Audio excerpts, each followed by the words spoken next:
Okay alright. तो अच्छा जी। तो अब वो ये था कि ये हमने ना लास्ट सेल्स फोरकास्ट का चैप्टर किया था, मैंने क्वेश्चन दिए थे। वैसे वो भी करके तो नहीं दिए किसी ने, लेकिन हम तो आगे जाएंगे, आप लोग उसको कर लीजिएगा, मुझे भेज दीजिएगा। ये चैप्टर मैंने कहा था ग्लोबलाइजेशन इंटरनेशनल मार्केटिंग, ये मैंने आपको रिव्यू करवाया था इसको, और कहा था इसे आपने गो थ्रू करना है और फिर मुझे बताना है कि आपको कोई प्रॉब्लम तो नहीं है, वरना फिर हम उनके क्वेश्चंस को देखेंगे। फिर इसके साथ साथ एक चैप्टर था ये वाला ऑपरेशन प्लानिंग का, और ईआरपी, ये भी मैंने आपको कहा था कि वो छोटा सा चैप्टर है। ये और लोकेशन एंड स्केल, ये भी आसान चैप्टर था, और ये भी मैंने साथ में दिया था। तो अगर आपका क्वेश्चन कोई है तो आप बता सकते हैं, नहीं है तो फिर मैं हम क्वेश्चन स्ट्रेट अवे देखेंगे और उसको अटेम्प्ट देखेंगे कि आंसर कैसे देना है अगर इस चैप्टर में से क्वेश्चन आता है। और ये जो है लीन प्रोडक्शन क्वालिटी मैनेजमेंट, ये एक लंबा चैप्टर है, तो ये मैंने आपको कहा कि ये अभी नहीं करना था, ये हम फिर इसको बाद में जल्दी से गो थ्रू कर सकते हैं, लेकिन वो जो 3 चैप्टर थे छोटे थे वो मैंने पहले ही आपको दिए हैं। तो अभी मुझे लग रहा है कि क्वेश्चन तो कोई नहीं है, छुट्टियों के बाद वैसे अब आए हैं। तो मैं आपको, हम क्या करने लगे अभी कि ये हमारे पास जो चैप्टर है ग्लोबलाइजेशन एंड इंटरनेशनल मार्केटिंग का, मेरे नोट्स में दिया है ना, ये चैप्टर नंबर 10 है। तो इसका क्योंकि असल काम जो है क्वेश्चन को देखना, तो इसका हम अगर क्वेश्चन देखें तो ये जो है ना ये 6 क्वेश्चन। अच्छा, ये क्योंकि पुराना पैटर्न फॉलो हो रहा था इस क्वेश्चन में, वो 2019 का पेपर है, तो हम इसको फॉलो नहीं करेंगे, हम इसको चेंज करेंगे नए पैटर्न के मुताबिक। तो वो मैं आपको दिखाता हूँ, इसको मैं अभी करता हूँ मिनिमाइज, और हम चलते हैं।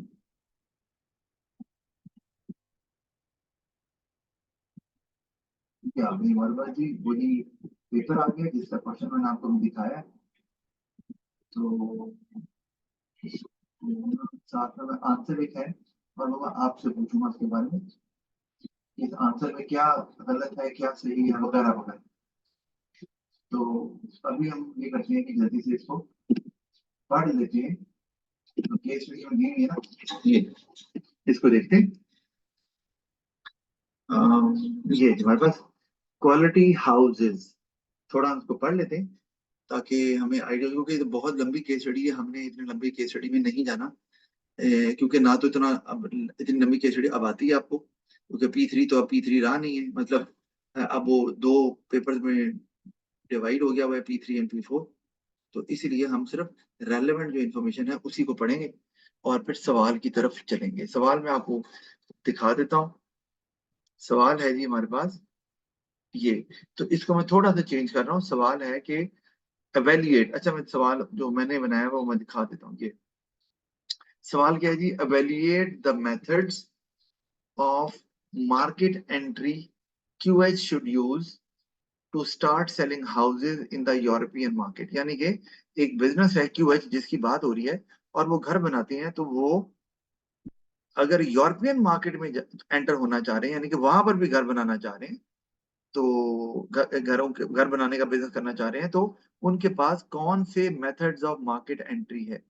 अब इस तरह का जब सवाल आता है 12 नंबर का, तो ये तो आपको पता ही हो, मैंने लिखा भी हुआ है कि आपको नजर आ रहा है कि 2 नंबर नॉलेज के हैं, लेकिन आपको लेवल 2 पे जाना पड़ेगा।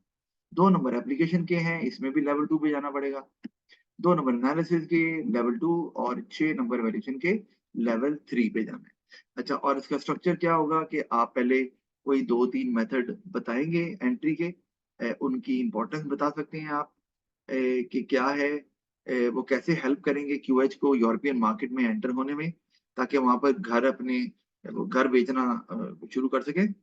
और फिर आपने एवेल्यूशन में क्या बताना है कि कौन सा मेथड है जो आपको लगता है कि बेस्ट मेथड है क्यूएच के लिए, कि इसको यूज करके यूरोपियन मार्केट में आसानी से या सक्सेसफुली एंटर हुआ जा सकता है। ये आपकी एवेल्यूशन में आ सकता है, ठीक है। अच्छा, लेकिन यहाँ मैंने एक और भी चीज डिस्कस करनी है, वो है, पहले भी बात की थी, लेकिन ये 20 मार्क्स के क्वेश्चन के लिए चूंकि इंपॉर्टेंट है, ये तो 20 मार्क्स का नहीं है, लेकिन 20 मार्क्स वाले अभी आएगा ही ना, अभी मतलब हम अभी उसके टॉपिक भी देखेंगे, तो इसलिए वो भी साथ बताऊं तो ज्यादा अच्छी बात है। अच्छा, बहरहाल मैं अब आपको जरा हम पढ़ लें केस को थोड़ा सा। कि क्वालिटी हाउसेज QH, अब मिन qualified as an architect in country जी, अच्छा वो खुद आर्किटेक्ट है, he has a particular interest in designing family houses, ठीक है जी। तो फैमिली हाउसेज है तो थोड़े बड़े ही होंगे, जारी बात है। He work for 10 years in large building company before setting up QH as a limited company, एक लिमिटेड कंपनी है, ठीक हो गया। QH manufactures wooden frame houses for sale in countries, ठीक है। ये तो वुडन फ्रेम हाउसेज तो बड़े आसान होते हैं ना, आपको पता है कि वो तो आप उसको कैरी करके ले जाए वुडन फ्रेम्स को और कहीं भी जाकर इरेक्ट कर दें और घर बना ले, तो वो उसमें कंक्रीट सीमेंट ब्रिक्स ये तो इस्तेमाल ही नहीं होना। अच्छा, फिर QH supplies a limited range of houses as ready to assemble kits, यानी कि वो किट्स जो है वो बेचते हैं। जैसे मैंने आपको बताया कि वो जो वुडन किट्स हैं, वुडन फ्रेम्स की जो किट्स हैं वो कहीं पर भी बेच दें और लोग उसको जाके कहीं पर भी अपना घर बना लें, जो जो जगह है, तो वो बहुत दिनों में बन जाएगा घर। अच्छा, each house is assembled on foundations that have to be built first। अच्छा, अब वो घर जो असेंबल करने हैं ना, जो टुकड़े होंगे जो किट्स हैं उसको बनाने के लिए पहले आपको एक बेस बनानी पड़ती है, और बेस जो है ना वो तो कंस्ट्रक्ट ही करनी पड़ती है, ये उन्होंने बताया। तो वो भी शायद वो करके देंगे।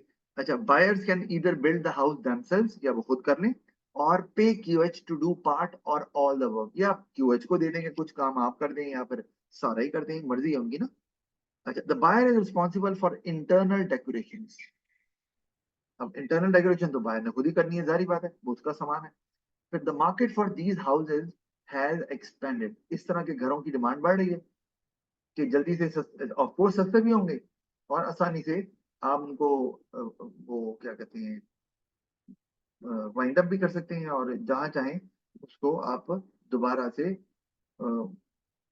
डिजाइन कर लें, इरेक्ट कर लें, यही कहीं कंस्ट्रक्ट तो नहीं हो रहा ना। अच्छा, Ming's attention to both detail and quality has also contributed to the success of QH। ये भी एक बात आ गई कि वो जरा जो डिटेल है, यानी कि ये हो कि जब वो घर को देखे ना तो जैसे कहते हैं फिनिशिंग, डिटेल का मतलब यही है ना, जैसे आपने सुना होगा गाड़ियों के लिए एक टर्म इस्तेमाल होती है डिटेलिंग। क्या होती है डिटेलिंग, पता है डिटेलिंग क्या है? सर इसके जो साफ वगैरह करना है। हाँ, डिटेलिंग का मतलब है कि माइनर से जो स्क्रैचेस या जो भी है उसको मुकम्मल तौर पर जो है ना वो नीट एंड क्लीन कर देना, और अंदर से भी गाड़ी साफ करें, बाहर से भी माइनर माइनर जो चीजें हैं उनको भी कंसिडर करना, नोटिस में लेकर आना, और उनको जो भी इश्यूज हैं छोटे छोटे उनको रिजॉल्व करना मुकम्मल तौर पर, ना कि खाली सर्विस करके और पॉलिश करके गाड़ी चमका दी, ये डिटेलिंग नहीं होती।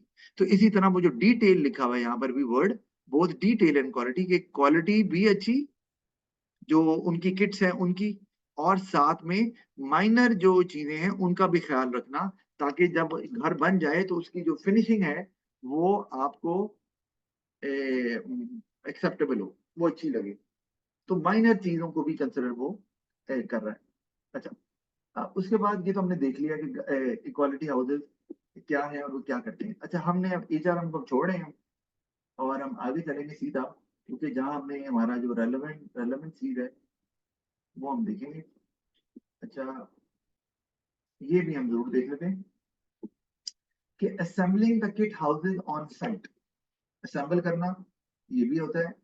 मोर than 90% of the houses QH sales are installed and built on site by QH, यानी कि 90% घर जो है वो उस साइट पे जाकर बनाए जाते हैं, वो बने बनाए नहीं देते हैं। अच्छा, appendix A shows a network diagram, बार हम इसको नहीं देख सकते क्योंकि हमने नेटवर्क डायग्राम पढ़ी नहीं है, वरना इसको भी हम स्किप कर देते हैं। और मैं देखना चाहूंगा ये है हमारे पास जो रेलेवेंट न्यू मार्केट, ये है जी, इसे पढ़ लेते हैं। Expanding to another country, Min realizes that there are potential large markets in other countries for wooden kit houses, ठीक है, कि वहाँ डिमांड है, ऊपर ऊपर बढ़े। He tells the directors our houses are cheaper than building the bricks and concrete even after shipping costs have been paid, यानी कि अगर वो उनके अपने जहाँ पे ऑपरेट करता है QH, वहां पे वो बनाते हैं ये किट्स और फिर उसको ऑल द वे ट्रांसपोर्ट करते हैं दूसरे मुल्क में, तब भी वो सस्ते ही पड़ेंगे, वो ब्रिक्स और कंक्रीट वाले घरों से, ये वो कह रहे हैं। अच्छा, the macroeconomic factors mean that operating in country Z is becoming increasingly difficult. अब यानी कि वो खुद कहाँ ऑपरेट करते हैं, कंट्री जी में। यूरोपियन मार्केट में क्यों जाना चाह रहे हैं वो, आगे अभी हम देखेंगे। तो वो कह रहे हैं अभी यहाँ पे मुश्किल हो रही है उनको ऑपरेट करना। ये कंट्री जी में ही ऑपरेट करता है, गैस देख लो एक दफा। जी, कंट्री जी में ही कर रहा है। तो फिर कॉम्पिट क्यों हो रहा है, क्योंकि competition is likely to, trend है कि और कंपनीज आ रही हैं घर बनाने वाली जी में। तो सिचुएशन हो जाएगी। My initial research indicates that a real market opportunity exists in European countries as population and land costs rise. तो वही कह रहे हैं कि यूरोपियन कंट्रीज में आबादी बढ़ रही है और लैंड कॉस्ट बढ़ रही है, तो लोग फिर जब लैंड कॉस्ट बढ़ रही है तो फिर वो चाहेंगे जो कंस्ट्रक्शन या जो घर बने वो सस्ता हो, ताकि कॉम्पनसेट हो जाए ना, जमीन जो महंगी हो, तो फिर इनकी डिमांड बढ़ जाएगी सस्ते घरों की, जारी बात है, क्योंकि लैंड महंगा हो गया। अच्छा, pressure to increase the housing stock is leading to a search for cheaper houses, ठीक है, and at less than $16,000 for a wooden house kit before transport cost. ठीक है, ये मैंने अभी बात आपको बताई कि सस्ते घर वो ढूंढ रहे हैं क्योंकि लैंड की कॉस्ट ज्यादा है। अच्छा, फिर QH houses are very affordable, ठीक है, समझ आती है। The European market is growing rapidly and there are few competing firms as large as QH, यानी कि ज्यादा फर्म है नहीं और उसकी जितनी बड़ी फर्म तो है ही नहीं। कंट्री जी में बहुत ज्यादा फर्म्स आने वाली है या आ गई हैं, जो भी है, तो इसलिए उन्होंने यहाँ पर मार्केट समझा कि यहाँ पर अपॉर्चुनिटी ज्यादा है। अच्छा, the directors know that QH has no links with any European property developers, builders or governments. तो ये इशू जरूर है कि उन्हें नहीं पता कि कहाँ पर रिक्वायरमेंट है और उनका यूरोपियन मार्केट में कोई लिंक भी नहीं है ना इस तरह का। This means that the cost of setting up direct exporting at the present moment is too high, सारी बात है।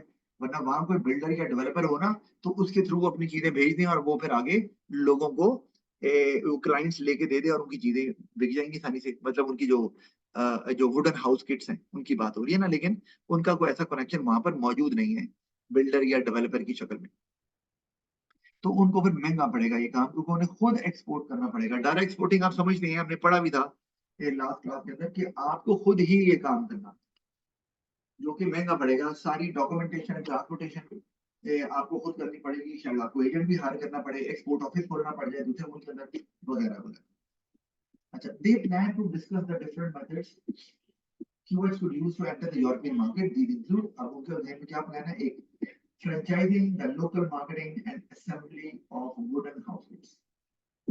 एक तो ये तरीका है कि आपने मार्केट में एंटर होना है तो आप फ्रेंचाइज कर रहे हैं, और आपको पता है फ्रेंचाइजिंग द लोकल मार्केटिंग के and assembly of wooden houses, क्या कि आप भेज रहे हैं और वहां पर उसको असेंबल करना और मार्केटिंग करना है, सेल्स करना, वो आपने वहां फ्रेंचाइज करने का सोच रहे हैं कि वहां किसी लोकल पार्टनर को ऐड कर लिया जाए और वो वहां पर लोकल मार्केटिंग करे ताकि सेल्स में इजाफा हो सके। वो उसे बेहतर पता है कि कहाँ मार्केट है वुडन हाउस किट्स की, और उनको असेंबल भी वही करके लोगों को देगा। और ऑफ कोर्स फिर ट्रेनिंग तो यही देंगे ना QH वाले, क्योंकि वो जो वहां का लोकल पार्टनर है उसको क्या पता कि ये वुडन हाउस किट्स को कैसे असेंबल करना है, तो वो ट्रेनिंग तो वही देंगे। फ्रेंचाइज में तो ऐसे ही होता है ना, फ्रेंचाइज में सप्लाईज भी फ्रेंचाइजर की होती है, ट्रेनिंग भी सप्लाई फ्रेंचाइजर की होती है, यहाँ पर भी यही होगा। अच्छा, direct investment in manufacturing operations in A European country.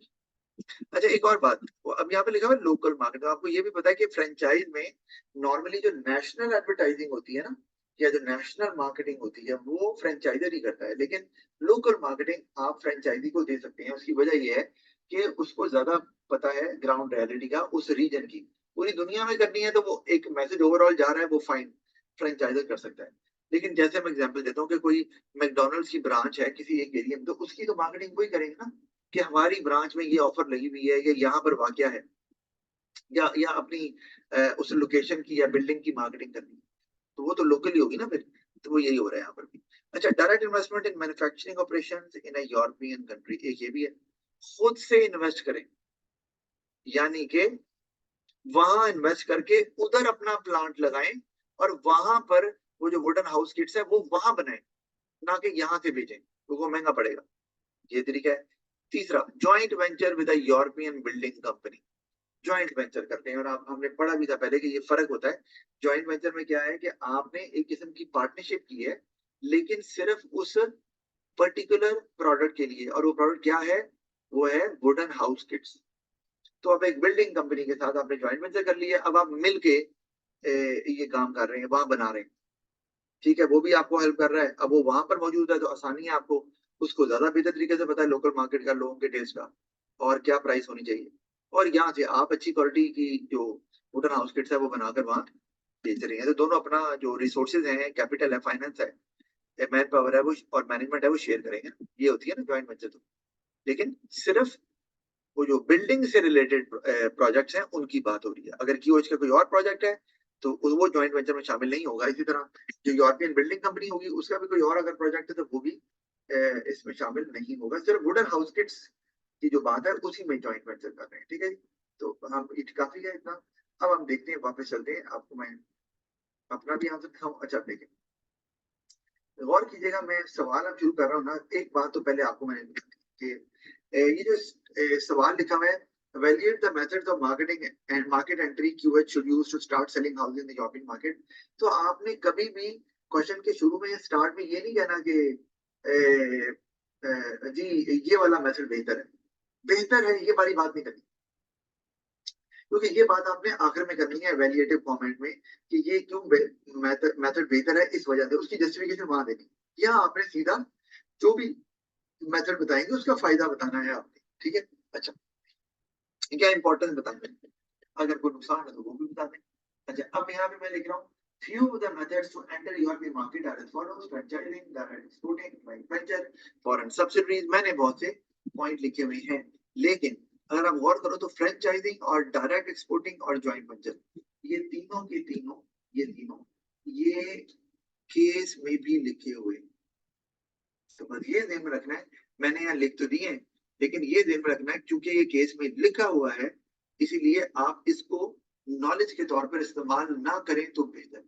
मैंने फॉरेन सब्सिडीज भी इसीलिए इस्तेमाल कर दिया ना, जो कि नहीं है केस के अंदर, क्योंकि नॉलेज जो है ना वो आपका आपकी तरफ से आना चाहिए, ना कि वो केस स्टडी में से आया।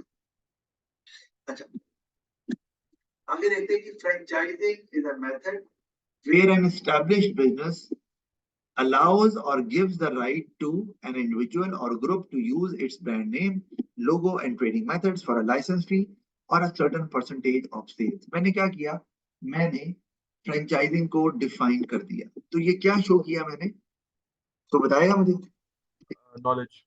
जी।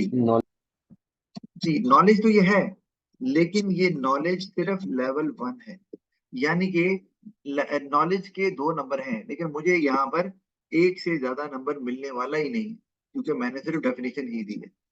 इसी तरह direct exporting is a method where business sets up its export office in the other country to sell the goods straight to customers। खुद बेचेंगे, all formalities such as shipment, distribution, etc are the responsibility of the business itself rather than hiring an agent to do it। तो वो खुद से काम कर, ये भी एक डेफिनेशन है और नॉलेज है, लेकिन ये भी लेवल 1 ही माना जाएगा। ये मैंने अब आपके साथ दो को आप ना लिखो दो, मैं तो सिर्फ बता रहा हूँ कि ये आप करेंगे अगर तो लेवल 1 के नंबर ही मिलेंगे, लेवल 2 पे नहीं जा सकते आप। अच्छा, अब हमने लिख दिया, अब हम क्या कर रहे हैं, मैंने 2 ये पॉइंट लिख दिए, डेफिनेशन दे दी। आगे चलते हैं, आगे अब मैं मेथड बता रहा हूँ एक पहले, सेलिंग अ फ्रेंचाइज के ये इस्तेमाल करने से क्यों आसान होगा क्यूएच के लिए यूरोपियन मार्केट में जाना। तो मैंने पहले सेलिंग अ फ्रेंचाइज लिखा है और उसको मैंने रेड कलर दिया है। क्यों बोला, क्यों दिया भाई रेड कलर, क्यों है ये नहीं पता, इसीलिए कि ये भी नॉलेज है और वो भी लेवल 1 है। अब आपके सर इतने लेवल 1 नॉलेज करने के हैं, मैं सिर्फ आपको हाईलाइट कर रहा हूं कि आप लेवल 1 नॉलेज किसी भी तरीके से शो कर सकते हैं। तो आपको बार बार शो करने की जरूरत नहीं है, लेकिन किसी भी तरीके से कर सकते हैं।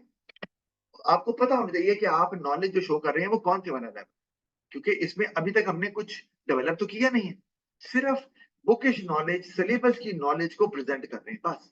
तो सिलेबस की नॉलेज को प्रेजेंट करना लेवल 1 नॉलेज होता है। अच्छा, आगे चलते हैं। Selling goods to another country for the first time involves high amount of uncertainty and unpredictability। ठीक है, सही हो गया। So allowing local people to run a franchise helps reduce that risk. ये क्या हुआ, अब आप गौर करो, ठीक है। और ये मैंने अब जो सो लिखा है, ये कनेक्शन शो कर रहा है, इम्पैक्ट शो कर रहा है। इसका मतलब है मैंने जो है ना वो चेन बनाना शुरू कर दिया है, जिसे चेन ऑफ एनालिसिस बोलते हैं या चेन ऑफ आर्गुमेंट्स भी बोल सकते हैं। मैंने कहा जी कि गुड जो आप सेल करेंगे दूसरे कंट्री में तो वो रिस्की है, लेकिन वो रिस्की कम क्यों हो जाएगा, क्योंकि आप उसमें लोकल पीपल को शामिल कर रहे हैं, ठीक है। अच्छा, उससे क्या होगा, अभी ये एक कनेक्शन बन गया ना। आगे, as local people are already familiar with local market, ये एक और कनेक्शन बनाया। So those 5 house designs can be used to good effect and can easily be adapted to meet the requirement of local people। अच्छा, अब मैंने ये green क्यों लिखा हुआ है, लिखा तो हुआ है साथ में ये, इसलिए क्योंकि ये 5 हाउस डिजाइन के स्टडी में लिखा हुआ है। मैंने हमें चूंकि बीच में से पढ़ा है, तो मैं आपको दिखा देता हूँ कि यहाँ पर अरे हमने तो नहीं पढ़ा, लेकिन यहाँ लिखा हुआ है, वही देख रहा हूँ कि ये मिल जाएगा। अम,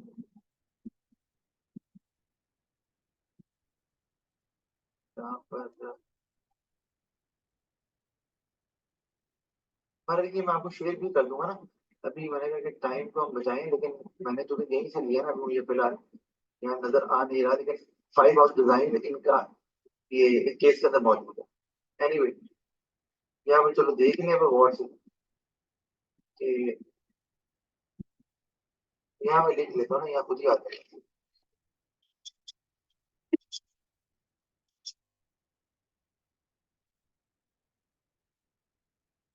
नहीं भाई, सर्च नहीं कर रहा है, मैंने तो कहा सर्च करके देखा ही। अच्छा चले खैर, अम, आपको नजर आए तो आप बता दें मुझे, देख लें। 5,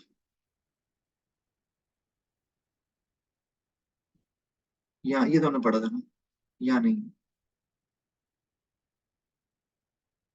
ये तो एनवायरमेंट है, यहाँ पे भी नहीं हो सकता।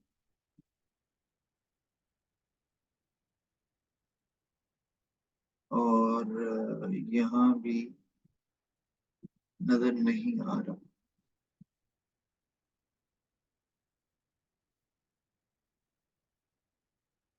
अच्छा चले कोई बात नहीं, अभी मुझे मैंने कहा कि ना ढूंढने में टाइम लग जाएगा, पढ़ना पड़ेगा ना सारा ये, तो फिलहाल चले छोड़े इसे। अच्छा, आप पढ़ेंगे तो मिल जाएगा आपको। तो मैंने इसमें जो मैंने ये लिखा हुआ है, ये क्या है, ये चेन ऑफ एनालिसिस है, जिसमें मैंने एप्लीकेशन का इस्तेमाल भी किया।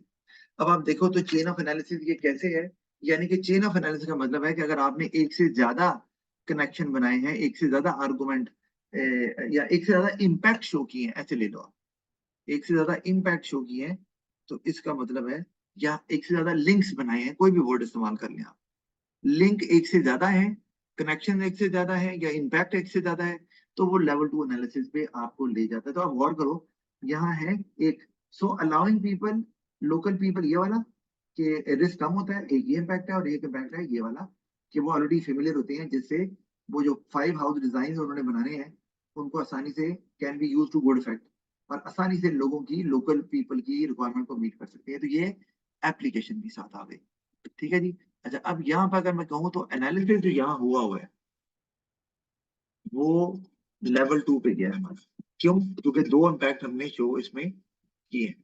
अच्छा, और अगर एप्लीकेशन की बात करें, तो एप्लीकेशन में 5 हाउस डिजाइन का वर्ड मैंने इस्तेमाल किया है, और that was part of development. वैसे तो कहते हैं कि आपको एप्लीकेशन का इस्तेमाल किसी 2 जगह अगर आप कर रहे हैं, क्योंकि तो बड़ा क्वेश्चन है, तो हम कहेंगे जी कि आपने लेवल 2 एप्लीकेशन अचीव कर लिया। तो लेवल 2 एप्लीकेशन का दूसरा नाम क्या होता है, डेवलप्ड एप्लीकेशन। तो एप्लीकेशन जो है वो हमने 5 हाउस डिजाइन की, उसको डेवलपमेंट में इस्तेमाल किया है, कि वो उसको हम 5 हाउस डिजाइन की जो टेक्नोलॉजी वो इस्तेमाल कर रहे हैं, उसको हम गुड इफेक्ट के तौर पर इस्तेमाल कर सकते हैं। किस वजह से, क्योंकि वो ऑलरेडी फेमिलियर हैं लोकल लोग के वहां के लोगों को क्या, उनकी क्या रिक्वायरमेंट है। ठीक है। तो adapted to meet the requirement of local people, उससे क्या होगा जी, उससे वो आसानी से जो है ना वो मार्केट में एंटर हो सकते हैं। तो मैं यहाँ लिख सकता हूँ, लिखना चाहे तो लोकल पीपल। तो एज अ रिजल्ट आपके सामने, as a result it would be easier for QH to enter wooden kit house market। ठीक है, तो ये हमने इस्तेमाल कर लिया एप्लीकेशन का, और दो जगह भी किया हुआ है। अच्छा, दो तरीके हैं, मैं आपको बताता हूँ अभी। एक मिनट में अगर नाम देख लूँ कि यही है। क्या था जी नाम, मैंने कहा वही रहना तो अच्छी बात है। या वुडन फ्रेम हाउसेज भी बोल सकते हैं, है ना, वो चले ज्यादा बेहतर लगा। हाँ वो लिख लेते हैं। यहाँ पे ना wooden frame house market, wooden frame house market. ठीक है, तो अब आप, अच्छा, अब लेवल टू एप्लीकेशन में एक तो है कि डेवलपमेंट में इस्तेमाल करना, और दूसरा कि एक मैंने ये देखिए ये इस्तेमाल किया 5 हाउस डिजाइन, और साथ ही मैंने ये जो वुडन फ्रेम हाउस मार्केट का इस्तेमाल किया है, ये भी एप्लीकेशन का ही पार्ट है। तो मुझे यहाँ लेवल टू एप्लीकेशन भी मिल रहा है दो वजह से। एक तो मैंने 2 दफा इस्तेमाल किया है केस की इंफॉर्मेशन को, और लेकिन एम ही नहीं इस्तेमाल कर देना, वो इस्तेमाल बने भी तो सही ना। और दूसरा ये कि मैंने इसको डेवलपमेंट में अपने एनालिसिस में इस्तेमाल किया एप्लीकेशन को, तो इसलिए मेरी एप्लीकेशन जो है ना वो भी लेवल 2 पे चले जाती है। ठीक है जी, तो ये इस तरह से आपको इसको समझना है। अच्छा, अब एक चीज जो इम्पोर्टेंट है, जो मैंने आपको समझानी तो है, लेकिन अच्छा चलिए मैं आगे चलते हैं। अच्छा, अब मैं अभी नहीं हाउवर वाली बात आपको सिर्फ बताने लगा हूँ समझाने के लिए। कि अभी मैंने क्या लिखा है, अगर आप गौर करो, इस पूरे पैराग्राफ मैंने ये लिखा है कि ये बड़ा आसान है सेलिंग फ्रेंचाइज के थ्रू, कि वो यूरोपियन मार्केट में एंटर हो जाए। यही लिखा है ना मैंने, इन द एंड तो मैंने यही बात की, आखिरी लाइन में ये लिखी हुई मैंने। ठीक है, अब मैं क्या करने लगा हूँ कि आपको ये बताने लगा हूँ कि एवेल्यूशन इन द बॉडी क्या होती है। पहले भी बात की थी, आप दोबारा बता रहा हूँ। एवेल्यूशन इन द बॉडी आपको 20 नंबर के क्वेश्चन में जरूर करनी होगी, करने को आप 12 नंबर वाले में भी कर सकते हैं, लेकिन मैं नॉर्मली बच्चों को नहीं बताता कि वो कंफ्यूज ना हो, क्योंकि उसके बगैर भी काम चल जाता है। लेकिन 20 वाले क्वेश्चन में फिर जरूरत पड़ जाती है वैल्यूएशन इन द बॉडी की। एग्जामिनर आपको कहीं नहीं कहता कि आपने वैल्यूएशन हमेशा एंड पे ही करनी है, ये बात तो सही है, आप बीच में भी कर सकते हैं। अच्छा, लेकिन वो नॉर्मली 20 नंबर के सवाल में जो P4 होता है उसमें करनी चाहिए है, वो वहां जरूरी है। यहाँ इतनी नहीं है, लेकिन फिर भी मैं आपको दिखा रहा हूँ, यानी कि अगर आप गाइड भी कर देंगे तो कोई टेंशन नहीं है। अच्छा एक मिनट, ये वुडन क्यों अंडरलाइन हो रहा है भाई? वुडन यूं होता है, यूं तो नहीं होता, ऐसे ही होता है, डबल ओ ही होता है। सही, अच्छा। अब आप गौर करो, आपकी इवैल्यूएशन इन द बॉडी होती क्या है? होती ये है कि आप एक तो वैल्यूएशन ये है ना कि आपने एंड पे क्वेश्चन को एड्रेस किया कि मेरा ख्याल है कि ऐसे हो जाए या ऐसे कर लें या ये वाला ऑप्शन बेहतर है। ठीक है, वैल्यूएशन इन द बॉडी ये होती है, जैसे मैंने पहले भी बताया था, कि आपने जो आर्गुमेंट पुट अप किया है, जो आपने सोल्यूशन पेश किया है, आप उसके खिलाफ चले जाएं, उस पे क्वेश्चन रेज करें। You can question your own argument, तो हम इसको बोलेंगे कि आप वैल्यूएशन द बॉडी कर रहे हैं। लेकिन उसको एग्जामिनर वैल्यूएशन कैसे मानेगा, क्योंकि समटाइम्स को काउंटर आर्गुमेंट भी बोल दिया जाता है। तो उसका तरीका ये है कि आपको क्वेश्चन की स्टेटमेंट को एड्रेस करना होता है, यानी कि एग्जामिनर को हिंट कैसे देना है कि मैं वैल्यूएशन कर रहा हूं, इस तरह कि आपको क्वेश्चन की स्टेटमेंट को एड्रेस करना। तो अब मैं यहाँ पे लिख रहा हूँ, ये मैं आगे लिखा है हाउएवर, और वैल्यूएशन नॉर्मली ऐसी ही होती है, risk might even be greater, वहां मैंने लिखा है रिस्क कम होता है, ये देखो उसी को मैंने, ठीक है। तो हाउएवर अब मैं यहाँ पे एड्रेस कैसे कर रहा हूँ शुरू में ही, हाउएवर ये मैं इसको यहाँ लेके जा रहा हूँ, एक minute. It might not be an ideal method to enter European market. European किधर चला गया? European market. अच्छा, as risk might even be. अच्छा ये आ गया, अब मैं यहाँ से ना ये हटा रहा हूँ ये। अच्छा अब आप गौर करो, मैंने स्टार्ट किससे किया है, ये लाइन क्या है, लाइन है क्वेश्चन की स्टेटमेंट को एड्रेस किया, क्योंकि क्वेश्चन क्या है कि बताएं कि कौन सा मेथड जो है वो अच्छा है यूरोपियन मार्केट में, यहाँ वैल्यूएट करें उन मेथड्स को। तो मैंने कहा ये मेथड नहीं अच्छा मार्केट में एंटर होने का, तो क्वेश्चन की स्टेटमेंट को एड्रेस में करना, ठीक है। और तो इससे समझ आ गई कि वैल्यूएशन है। अब मैं अपने आर्गुमेंट को मैंने काउंटर किया है, लेकिन ये वैल्यूएशन है। इफ केयर इज, कि वो रिस्की क्यों होगा, if care is not taken in giving licence to franchisee, किसी को मुंह उठा के लाइसेंस अगर दे दिया आपने, अगर, तो negligence on his part or her part such as unable to assemble a kit house in 9 days, क्योंकि वहां लिखा हुआ है कि वो 9 दिनों में जो घर है वो बनाकर दे देते हैं, ठीक है। यहाँ पर 9 डेज में घर बन जाता है, और उसका सबूत हमने पढ़ा नहीं है, सिर्फ आपको दिखा रहा हूँ। ये जो उन्होंने दिखाया ना कि ये 9 दिन के अंदर इसको बना देते हैं, क्योंकि हमने अभी पढ़ा नहीं कॉन्सेप्ट, तो मैं इसलिए आपको नहीं बता रहा, लेकिन ये 9 दिन के अंदर घर को बना देते हैं। ये तो ये एप्लीकेशन है, ठीक है। तो वो नहीं बना पाएगा ना फिर ज्यादा, तो उसको अगर वो किसी को भी मुंह उठा के दे दिया है, तो ये एप्लीकेशन भी आ गई, ठीक है। अच्छा तो उससे क्या होगा, may affect sales of other franchisees as well, जहां कहीं और फ्रेंचाइज दिए में वहां पर भी सेल्स इफेक्ट होगी, क्योंकि नाम तो वही है। As well as all come under the umbrella of one brand, क्योंकि सारे एक ही ब्रांड के नीचे आ रहे हैं ना, जारी बात है, तो बाकियों पे भी इम्पैक्ट आ सकता है। तो जैसे हम कहते हैं मैकडोनल्ड में कहीं अगर फर्ज किया चूहा निकला है, तो सारे फ्रेंचाइज पे क्वेश्चन मार्क लग जाएगा ना। तो QH might lose their USP of detailing and quality that has also contributed to its success। और मैंने क्या किया, उसको रिजेक्ट कैसे किया इस ऑप्शन को, कि मैंने बताया ऊपर देखो, एक बात और ध्यान में रखें, जब आपने किसी चीज को रिजेक्ट करना है ना, तो सबसे अच्छा, या एक्सेप्ट भी करना है, तो सबसे अच्छा तरीका क्या होता है, use case information in your answer as a support, support के तौर पर, बजाय कि खुद जस्टिफिकेशन दें। अगर आप केस को इस्तेमाल करेंगे तो आसानी हो जाएगी। अब आप देखो, जहां मैंने एक्सेप्ट किया वहां भी मैंने केस की इंफॉर्मेशन को इस्तेमाल किया, जिससे मेरा लेवल 2 एप्लीकेशन भी बन गई, और मैंने रीजनिंग भी मेरी अच्छी हो गई। यहाँ पर भी मैंने वैल्यूएशन करते हुए केस की इंफॉर्मेशन का इस्तेमाल किया, और मेरी जो है वैल्यूएशन भी अच्छी हो गई। और एक बात और, वैल्यूएशन अच्छी होती ही तब है जब वो एप्लीकेशन के साथ होती है। आपको पता है वैल्यूएशन का, मैंने पहले बताया था, अगर आपने वैल्यूएशन दी है जिसमें आपने एक आधा इम्पैक्ट शो किया हुआ है, चेन नहीं बनाई हुई, तो आपको 1 से 2 नंबर मिल जाएंगे। अगर आपने उसमें अच्छी चेन बनाई है, डेवलप किया है अच्छे से, तो आपको 3 से 4 नंबर मिल जाएंगे, इसको हम लेवल 2 वैल्यूएशन बोलते हैं। और अगर आपने उसमें कॉन्टेक्स्ट भी डाल दिया है और उससे जस्टिफाई कर रहे हो, तो फिर लेवल 3 वैल्यूएशन पे आप चले गए। तो हम यहाँ यही कर रहे हैं। तो देखा जाए तो यहाँ पर अगर आप गौर करें तो ideal method to enter European market, मैंने कहा है क्यों, क्यों आइडियल मेथड नहीं है, क्योंकि केयर अगर नहीं होगी, आपने किसी को भी दे दिए, नहीं देंगे तो वो नेग्लिजेंस होगी, जिससे नेग्लिजेंस से सेल्स आपकी अफेक्ट हो जाएगी, क्योंकि सारे ब्रांड एक ही अम्ब्रेला पे आते हैं। और यहाँ पर मैं लिखूं हैंड यूज ऑफ कनेक्टिव, ये बड़ा इंपॉर्टेंट है, मतलब ये पता चले कि आप एक ही पॉइंट को लेकर आगे खींच रहे हैं, एक्सटेंड कर रहे हैं ना।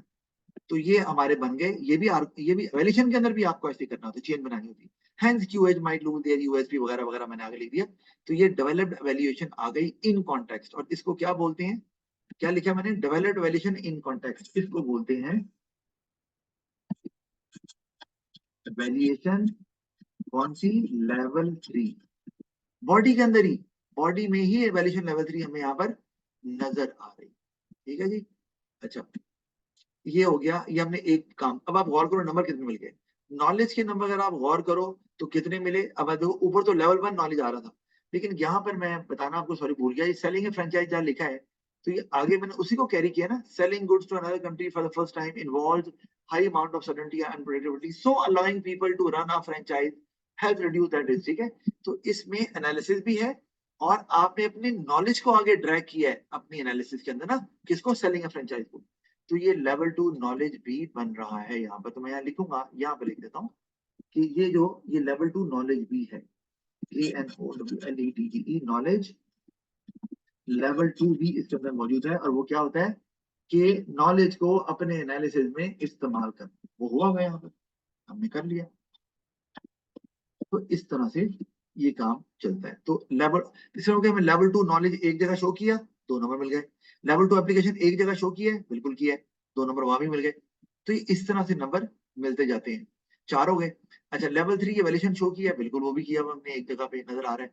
लेकिन ये है कि हमने मेथड एक से ज्यादा शो करने हैं ना, जो उन्होंने डिस्कस किया। आगे डायरेक्ट एक्सपोर्टिंग को हम कंसिडर कर लेंगे, लेकिन अभी आज नहीं करते, क्योंकि ये इंपॉर्टेंट सवाल है, क्योंकि इससे आपका P4 भी क्लियर होगा और P3 तो चलो आप कर ही रहे हैं ना। तो इसको हम मजीद ना आगे, क्योंकि आज बच्चे भी कम है तो कंटिन्यू करेंगे, ये मैं शेयर कर दूंगा ताकि बच्चे इसको देख लें और कल इसको आगे फिर हम लेके चलते हैं। आज के लिए इतना ही, खुदा हाफिज।